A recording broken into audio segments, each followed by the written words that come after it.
Days Gone puts us in a post-apocalyptic world where we must scavenge and survive from zombies, animals, and even people. Today, I'll go for the Platinum Trophy, which includes 46 trophies for the base game. Also, let me know in the comments what other games you'd like to see me Platinum. And with that being said, let's begin this journey. The story starts us off moments after the pandemic begins and are introduced to Deacon, aka Deke, Boozer, and Sarah, who has a nasty cut from being stabbed by a kid. We help her get up and try to evacuate from the area and take Sarah to a hospital. We find a chopper on the roof and ask Officer O'Brien if we can get a ride, but he says no, so we pull a gun on him and he says that only 2 can get in. With the help of the officer, we put Sarah on the chopper, but Deke can't leave Boozer as he is wounded and wouldn't make it alone. So Deke asks where the chopper is heading and gives his ring to Sarah and promises to get it back and watches the chopper leave.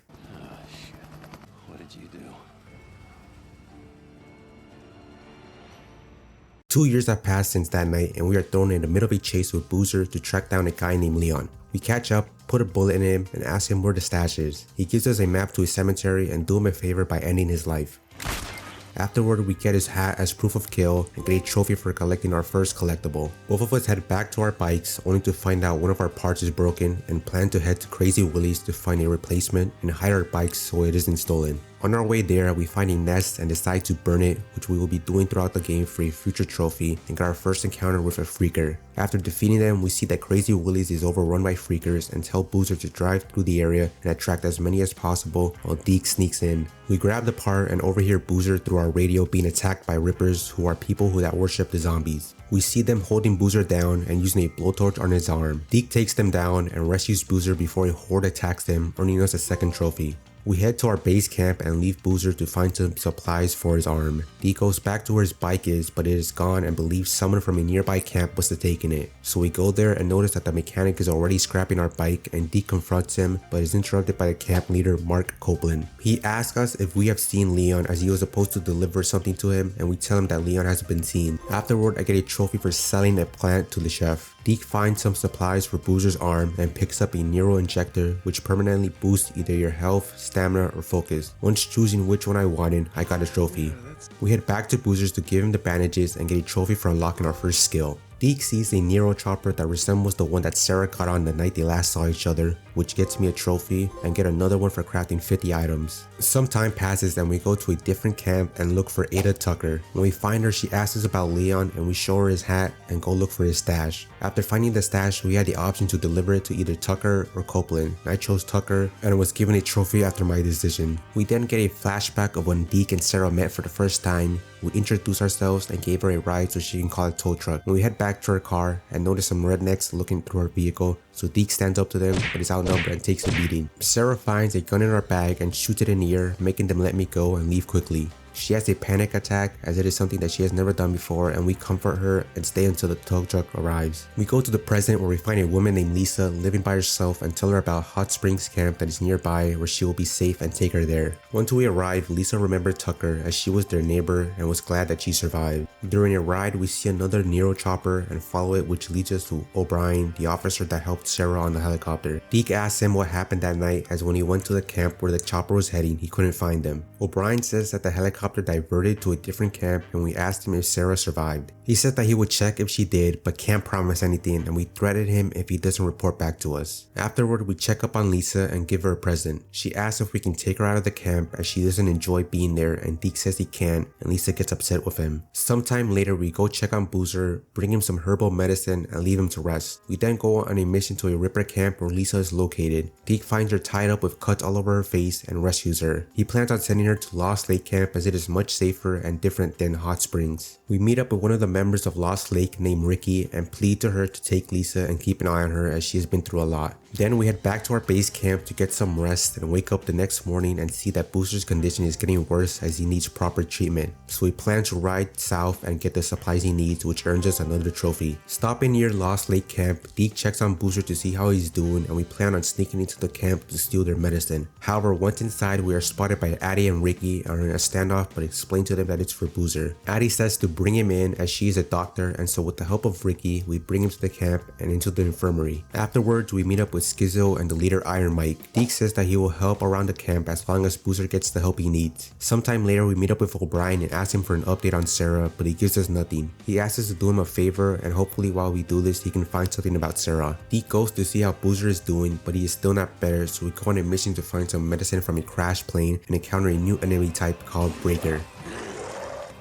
There is a trophy for defeating one with a knife, and I decided to do it here as there is a health bar so I can shoot it and switch to a knife for the final blow. We head back to the camp and Boozer's condition is getting worse, so we perform surgery and cut off his arm. While waiting to see if the surgery worked, we went to Mike and told him a plan to blow up a cave where freakers used to hide, and he agreed with the idea. Deke goes to the infirmary to see if Boozer is doing better after losing his arm.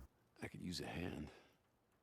After hearing that joke, I must do everything I can to protect this man from being hurt again and earn another trophy. We go on a mission with Ricky to restore power so that the Lost Lake camp can get electricity and find out that she used to ride with us before. I then went on a trophy hunting spree. Deke goes on a mission with Skizzo to find explosives in an abandoned mine, and after finding them, Skizzo asks our help to overthrow Iron Mike from power so the two of us can run the camp. Deke declines his offer as he couldn't stab a friend in the back. Afterward, we find Ricky and ask a favor from her. We wanted to make Boozer a prosthetic blade so he can defend himself and not feel strange missing his arm. She asks us to get some supplies, and while we do that, I get a trophy for getting 100 stealth kills. We deliver the supplies to her and later see the final product on Boozer. Later, Deke gets radioed by O'Brien and he tells us Sarah's middle name and asks for one final job. So we meet with him and gives us more information about her with a clipboard that says she was moved to a different camp, but O'Brien says that there was no survivors. With Deke realizing that Sarah's officially dead, he thanks O'Brien for what he did. We go back to our bike and find that Boozer is nowhere to be found, so we follow his tracks. It leads us to him with a dog that has been wounded by rippers and decides to put it out of its misery. Afterward, Boozer asks us how it went with O'Brien, and Deke doesn't feel like talking about it and proceeds to punch us multiple times and finally admit that Sarah is dead. He picks us up and we laugh about how he managed to take him down with one arm. We finally turn on the power for the camp and head to the infirmary with Ricky to see if Addie can check out a small wound that Deke got, but she is not there, so Ricky decides to do it herself and asks him to take off his shirt. After she treats Deke, she starts to seduce him by gently touching his torso, but he declines her as his heart only belongs to Sarah. Although I would have taken this opportunity as all leads point to Sarah being dead, then again he loves Sarah. Maybe that's why I'm single and lonely. Later we find a dog and decide to give it to Boozer so that he can be happy after having to end the life of a dog earlier. Sometime later we go on a mission with Skizzo to find detonators for the explosives we have, and after we leave the building, Skizzo grabs our gun, betraying us, and knocks Deke out. We wake up tied up and encounter Carlos, who is actually a guy named Jesse whom Deke and Boozer knew during their biker gang days before the apocalypse. He was kicked out over a dispute and the leader used a blowtorch on him to show him a lesson, and he proceeds to do the same to Deke now. Carlos also plans to do the same to Boozer and leaves to go find him. While we are alone, we get interrupted by a ripper that turns out to be Lisa, who we have been helping throughout the game. As she takes a knife to our chest, she sets us free and we use the opportunity to escape and find our personal items that were taken from us. Deke finds his belongings and takes them back. We also save Lisa from being killed for assisting us and tell her to leave with us, but she doesn't as she prefers being alone. She hugs us and we say our goodbyes to each other and we wish Lisa good luck, which earns us another trophy. After escaping the Ripper camp, we try to warn Lost Lake, but it is too late as they are currently being attacked, so we take care of some of the Rippers. Then we catch up to Ricky and Addie, but hear a horn and head to Iron Mike's cabin to see what is happening. Once we arrive, we notice Mike and Carlos arguing and sneak up on Skizzo and threaten him to tell Mike about his deal with Carlos to betray Boozer and me. Carlos backs up Skizzo's statement and says it is the truth. Mike then points his gun at Carlos for breaking his truce and tells him to leave or prepare to die in this building. Carlos decides to leave and Deke tells him that they aren't through yet. Mike then gives Skizzo a knockout blow for making a stupid deal behind his back and decides to lock him up to stand on trial for what he did. Afterward, we meet with Boozer to grab some supplies and prepare an attack on Carlos, which includes using explosives to blow up a dam and letting the water flood the main Ripper camp. We catch up with Carlos and have a knife battle with him and stab him in the back, making us the winner. Deke ultimately slashes Carlos' throat, ending his life. On a side note, I enjoyed Carlos' character. He reminded me of Vass from Far Cry, and I wish he was the main villain throughout the game. Deke goes to Mike and tells him the news that Carlos is dead, and he informs us that he let Skizzo go as he knew that he wouldn't get a fair trial. I'm sure that decision isn't going to affect us during a pivotal moment later in the story. Traitor! Oh shit, here we go again. Sometime later, we radioed O'Brien about some information about Sarah that could prove she isn't dead, so we met with him and he gives us a new detail about her possibly being a camp near Fort Rock. We asked for a ride with the helicopter, but he says that the area is a no-fly zone.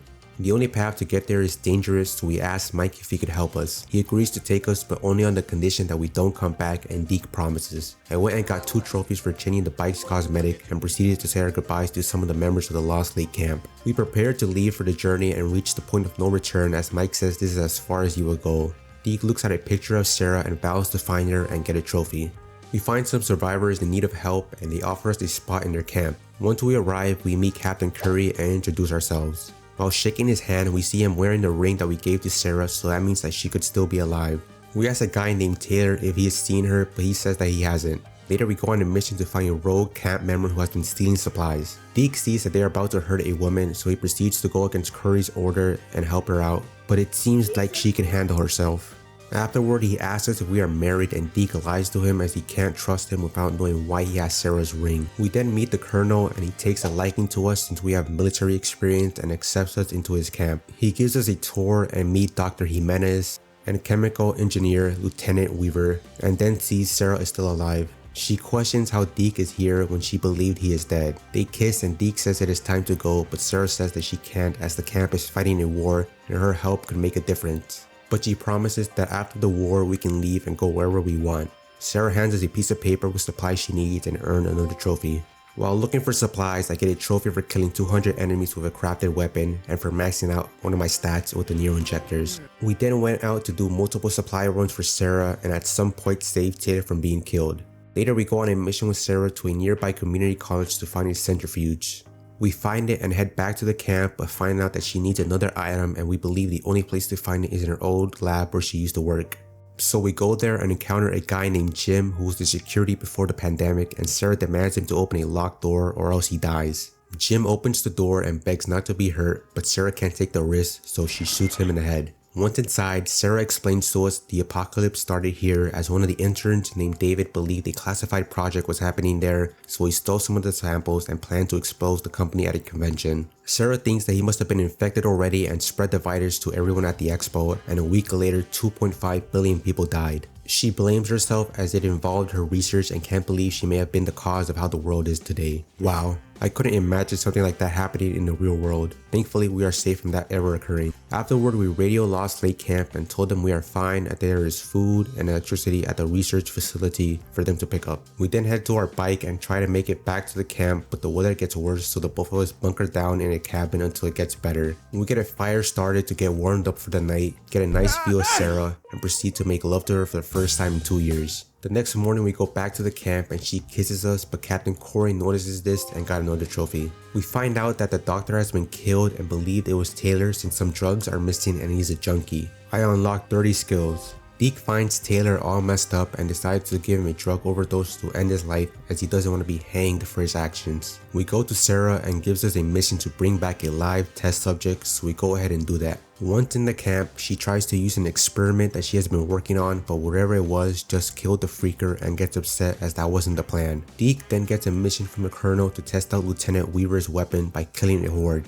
During this mission, I went for the 1 down trophy for defeating my first horde, and my tactic was to stay hidden in this bush while throwing explosives and molotovs. It was working for a bit until I was spotted, so I started shooting. I eliminated the final few and got the trophy.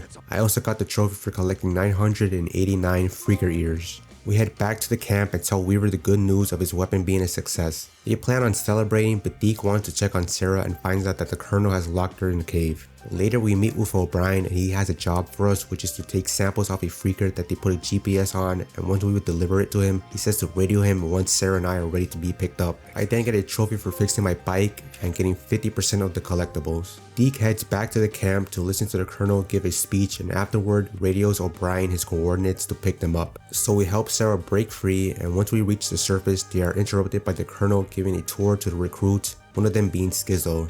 That is when the helicopter arrives, but instead decides to leave us behind. Then we are questioned by the colonel and he chooses to believe Skizzo over me and is frustrated with us. He then points to Sarah and believes she betrayed his trust, and when he points his gun to her, Deke admits that it was all him. He is the one with a radio in his pocket and was just using Sarah as a hostage. The colonel plans to put us on trial the next morning and get knocked out by Curry. When we awake, we see that we are no longer handcuffed, and Corey explains that he figured out who we are with the ring and thinks that what we did does not deserve to be punished. He offers us a place in his new group but decline as we can't leave Sarah behind and have to warn the Lost Lake camp. However, it is too late as the Colonel is already heading there and say goodbye to Corey as we plan on stopping him and Skizzo. While heading to the camp, I went for the farewell drift trophy where I had to have a total of 10 minutes of drifting and I was already at 9, so I went for it here, as you get unlimited fuel during missions. Deke reaches the camp, but the Colonel's men are nowhere to be seen and find out that Iron Mike has been shot and bleeds to death in our presence. With Mike gone, it is up to us to be a leader this camp needs in dire times. We come up with a plan to retaliate with a truck bomb to blow off their front gate, and they both agree with our idea and get a trophy.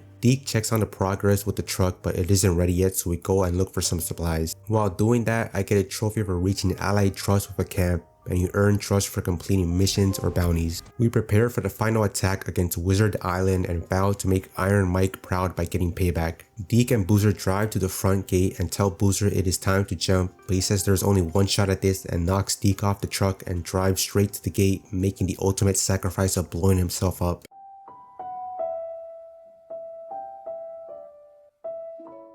With Boozer gone, it is up to us to not let his death be in vain and make sure that Skizzo and the Colonel paid the ultimate price. We find Skizzo and put a bullet in him, but he survived, so we chase him down and get into a battle with him and come out on top by stabbing him in the stomach and ending his worthless life with a cut to the throat. Woo! Yeah, baby! That's what I've been waiting for! Which will earn us one of the final story trophies. Deke catches up to the Colonel and makes us sit with him or else he will hurt Sarah. He blames us for everything that has happened and points his gun at us, but Sarah tries to stop him and we try to overpower him, but he is too strong. He eventually loses hold of us and passes out due to the poison in his drink. We leave the cave to check the carnage we did at the camp and inform Sarah and Ricky that Boozer is gone. Hey, hope you saved some for me. Boozer. Sorry, No. yeah, No. I jumped. Somehow, Boozer managed to jump off the truck at the last minute and give him a hug for still being alive. Deke gives a victory speech to the camp members and looks to the future to build something better.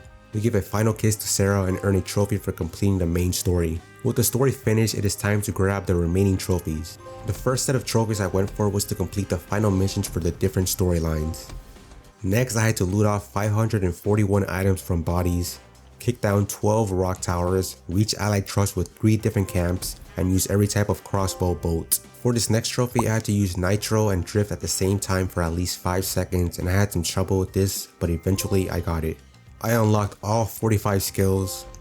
The final trophy was to get 75% of the collectibles, and with that, the platinum is acquired.